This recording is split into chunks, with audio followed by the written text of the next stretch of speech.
எல்லாருக்கும் வணக்கம். 9ஆம் தேதி 9/1/2026 கிட்டத்தட்ட 4 பேர் அரெஸ்ட் பண்ணியிருக்காங்க. என்னன்னு கேட்டீங்க அப்படின்னா, அடுத்தவங்க ப்ரூஃப் வச்சு பண மோசடி பண்ணியிருக்காங்க. அந்த ப்ரூஃப் வச்சு பேங்க்ல பணம் வாங்கி, அவங்க ப்ரூஃப் வச்சு மொபைல் நம்பர் அவங்க பேர்லயே மொபைல் நம்பர் வாங்கி, பண மோசடி பண்ணியிருக்காங்க அப்படின்னு சொல்லிட்டு, அந்த மோசடி பணத்த வந்து வட்டிக்கு மேல வட்டி விட்டு சந்தோஷமா இருந்திருக்காங்க. இந்த ப்ரூஃப்காரங்களுக்கு அந்த வட்டி வாங்கினதே தெரியாது. அந்த ப்ரூஃப்காரங்களுக்கு இவங்க பேர்ல கடன் வாங்கினதே தெரியாது. பாருங்க எவ்வளவு நுணுக்கமா ஏமாத்துறாங்க பாருங்க. இவங்க அந்த பேங்க்ல கடன் வாங்கின அமௌண்ட் வந்து வட்டிக்கு மேல வட்டி விட்டு, இவங்க ஒரு லக்ஸரியான வாழ்க்கை வாழ்ந்திருக்காங்க. என்ன நடந்துச்சு அப்படின்னா, ஆவடியில ஒரு 1 1/2 வருஷத்துக்கு முன்னாடி ஒரு 5, 6 பேர் சேர்ந்து ஒரு கேஸ் குடுக்குறாங்க. இந்த மாரி எங்க பேர்ல கடன் வாங்கியிருக்கேன்னு சொல்லிட்டு, பேங்க்காரங்க வந்து ரவுடிகள வச்சு மிரட்டுறாங்க அப்படின்னு சொல்லியிருக்காங்க. 1 1/2 வருஷம், 1 வருஷம், 1 1/2 வருஷம் இருக்கும். இப்ப புதுசா வந்த கமிஷனர் வந்து இந்த கேஸ் அவருக்கு டேபிளுக்கு போகுது. உடனே இந்த கேஸ பத்தி விசாரிங்க அப்படின்னு சொல்லும்போது, விசாரிக்க ஆரம்பிக்கிறாங்க. என்கொயரி பண்ண ஆரம்பிக்கிறாங்க போலீஸ் தரப்புல இருந்து. என்கொயரி பண்ணதுக்கப்புறம் அவங்கள்ட்ட ஒரு விஷயம் கிடைக்குது. என்ன அப்படின்னா, ஒரு தனியார் நிதி நிறுவனம் வந்து ஒரு பெண் நடத்துறாங்க. இந்த பெண் மூலியமா தான் மோசடிகள் ஆரம்பிச்சிருக்கு அப்படின்னு சொல்லி, அந்த பெண்ண கைது பண்ணி விசாரிக்க ஆரம்பிக்கிறாங்க. என்ன விசாரிக்கிறாங்க அப்படின்னா, இந்த பெண் என்ன பண்ணியிருக்காங்க அப்படின்னா, கம்மியான ரேட்ல வட்டிக்கு ஆ வட் பணம் கிடைக்குது அப்படின்னு சொல்லி மார்க்கெட்டிங் பண்ண ஆரம்பிச்சிருக்காங்க ஒரு தனியார் கம்பெனிக்கு.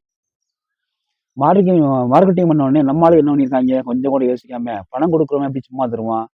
கொஞ்சம் கூட யோசிக்காம, சரி பணம் வருதே அப்படின்னு சொல்லிட்டு அவங்களும் அ வட்டி வாங்குறதுக்கான எல்லா ப்ரூஃபும் குடுத்துட்டாங்க. PAN card, Aadhaar card, photo, size, signature எல்லாமே குடுத்துட்டாங்க போல. குடுத்துட்டோனே கொஞ்ச நாளுக்கு அப்புறம் இல்ல பணம் இப்போ வந்து கொஞ்சம் இதா இருக்கு. பேங்க்ல வந்து டிரான்சாக்ஷன் பண்ணல. நிதி நெருக்கடியா இருக்குன்னு காரணம் சொல்லி கழிச்சு விட்டாங்க. இவங்க அந்த ப்ரூஃப் குடுத்தத வந்து கவனிக்கல. அந்த அளவுக்கு யோசிக்கலன்னு வச்சுக்குவோமே. என்ன பண்ண போறாங்க அப்படிங்கிற மாரி இவங்க ப்ரூஃப் திருப்பி வாங்கல. வாங்கியிருந்தாலும் அவன் ஜெராக்ஸ் போட்டு எடுத்து வச்சிருப்பான். அது ஒரு பக்கம் இருக்கட்டும். அந்த ப்ரூஃப்லாம் வச்சு அந்த கம்பெனி என்ன பண்ணா அப்படின்னா, கம்பெனியோட கிடையாது. 4 பேர் கூட்டு. இந்த 4 பேர் கூட்டு என்ன பண்ணா அப்படின்னா, ஆ இவங்க பேர்ல பேங்க்ல போய் லோன் வாங்குறது. இவங்க மாரி சிக்னேச்சரு, இவங்க ப்ரூஃப் தான் அவங்கட்ட இருக்க ப்ரூஃபு, ஃபோட்டோலாம் குடுத்து பணம் வாங்குறது. வட்டிக்கு பணம் வாங்குறது.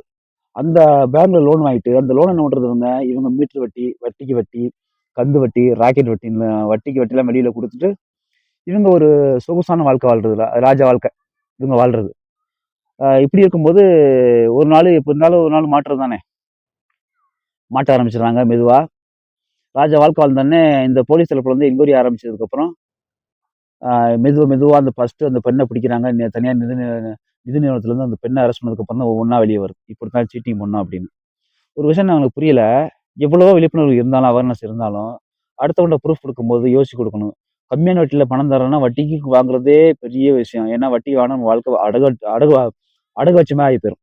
அது பேங்க்லயும் சரி, பிரைவேட்லயும் சரி. ஆ இப்படி இருக்கும்போது ப்ரூஃப் குடுத்துட்டு வாங்காம மறந்துட்டு வர்றது, என்ன பண்ண போறாங்கன்னு ஒரு ஃப்ரீயா விட்டுறது, இந்த மாரிலாம் யார நம்பி ப்ரூஃப் குடுக்காதீங்க. ப்ரூஃப் வச்சு என்னால இந்த காலத்துல என்ன பண்ணலாம். அந்த ப்ரூஃப் வச்சு அவங்க பேர்ல ஃபோன் நம்பர் வாங்கி, பேங்க்ல ஜாயின் பண்ணி, அந்த பேங்க்குக்கு வர ஓடிபில இவங்களுக்கு வர்ற மாரியே மாத்திருக்காங்க பாருங்க. அந்த ப்ரூஃப் வச்சு அவங்க. இந்த மாரி நடக்குது. அதனால ரொம்ப கேர்ஃபுல்லா இருங்க. யாருக்கும் ப்ரூஃப் குடுக்குறாதீங்க. முடிஞ்ச அளவுக்கு வெளில போய் வட்டிய வாங்குறேன், அத பண்றேன், இத பண்றேன் அப்படிங்கிற வேலைய பார்க்காதீங்க. இந்த கேஸ்ல 4 பேர் அரெஸ்ட் பண்ணியிருக்காங்க. ஆ இன்னும் அரெஸ்ட் பண்ணதுக்கு அப்புறம் தான் இன்னும் என்னென்ன பண்ணாங்கிறது வெளிய வரும். பாருங்க எவ்வளவு நுணுக்கமா உட்கார்ந்து அடுத்தவன் பேர்ல லோன் வாங்கி சந்தோஷமா வாழ்க்கை வாழ்ந்துட்டு, அவன் இந்த லோன் குடுத்தவனுக்கே தெரியாது யார் குடுத்தோம் அப்படின்னு. அந்த லோன் ப்ரூஃப் உள்ளவனுக்கும் தெரியாது. ஏன் அந்த பேங்க்காரன் நான் லோனே வாங்கலையே, பேங்க்காரன் வீட்ல வாசல்ல நிக்கிறானே அப்படின்னு சொல்லிட்டு. பாருங்க எவ்வளவு சீட்டிங் பண்ணிருக்கானுங்க, எவ்வளவு யோசனையோட மனுஷன் இருக்கான் பாருங்க. இருக்கிறதுலே ரொம்ப ஆபத்தானவன் மனுஷன். பணத்துக்காகவும், பதவிக்காகவும் என்னெல்லாம் பண்ணக்கூடிய ஒரு சூழல் தான் இந்தியாவுல நடந்துகிட்டு இருக்கு. ரொம்ப கேர்ஃபுல்லா இருங்க. யாரிடமே பணம் குடுக்காதீங்க. அடுத்த வீடியோல சந்திப்போம். நன்றி.